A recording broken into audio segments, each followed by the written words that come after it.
A foreign master's student at the National University of Singapore has sparked a debate on Reddit by questioning the university's admission of mainland Chinese students, expressing concerns over their English proficiency and lack of social interaction with peers from other nationalities.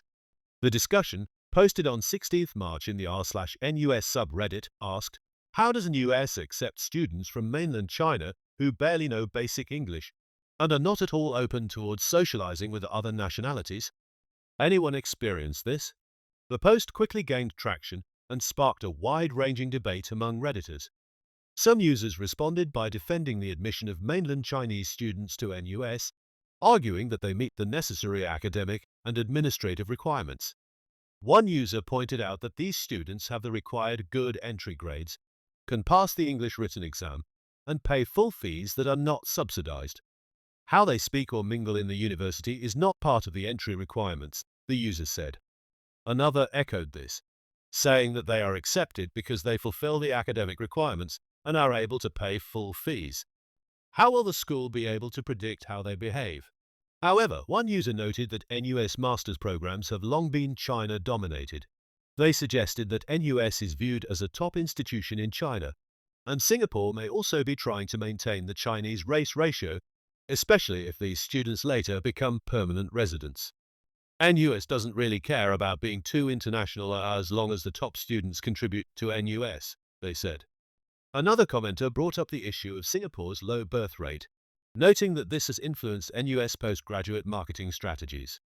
NUS knows Singapore's low birth rate affects the number of local undergrad and postgrad students, so they focus a lot on overseas markets.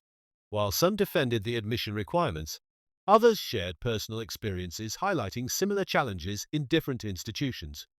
One user shared a similar experience involving their friend at a local university, NTU.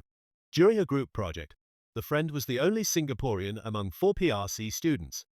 Although he was open to the experience and saw it as a learning opportunity, the group later asked if he could switch with one of their peers due to communication and cultural challenges. Another user recounted their own experience studying in the United States. They said they attended a regular university in New York State and encountered a group of Chinese nationals who only spoke Chinese. They did not interact with non-Chinese students and preferred to work alone, or only with other Asians in group projects, the user said. Some users also raised concerns about language barriers. One commenter observed that many Chinese students struggled with English communication and comprehension, saying they often couldn't complete sentences or present fluently. However, the user clarified that such issues were not exclusive to Chinese students. This also happened with some European students too. "English is my third language, and I worked hard to be understood. I hope other foreign students can do the same," they said. Some users accused the original poster of showing a negative attitude towards the PRC students, but OP defended their position.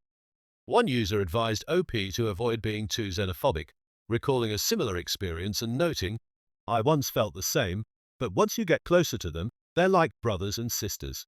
The user also pointed out that PRC students can be helpful in areas like networking and technical issues. OP responded by stating that they held no ill will towards anyone and were fine with their presence.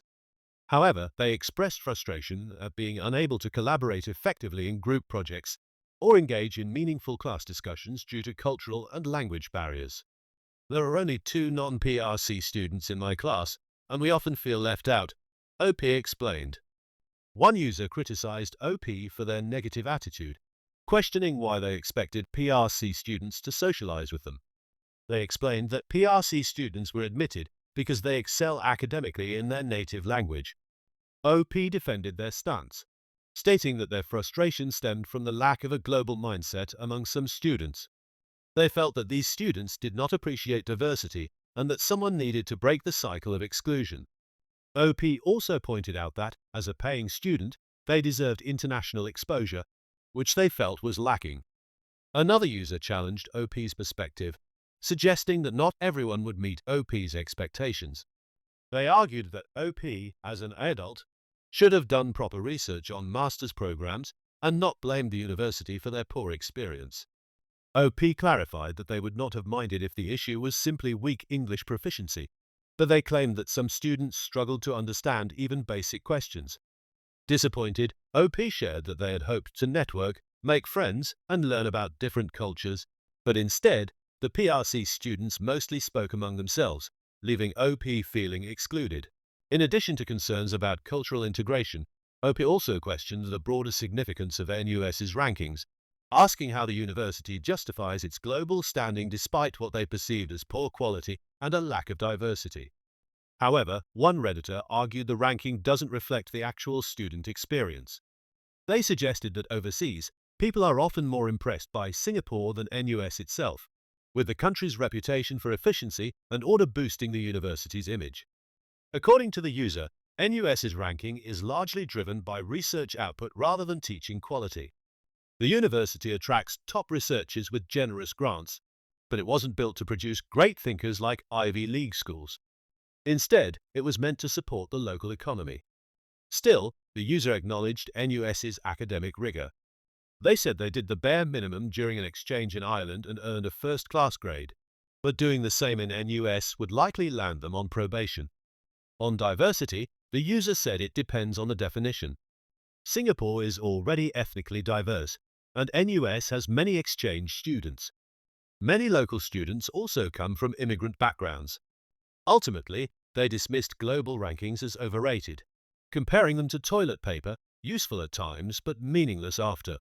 They added that even universities outside the top 100 can be more prestigious locally, and unless one plans to go into academia, rankings don't matter much.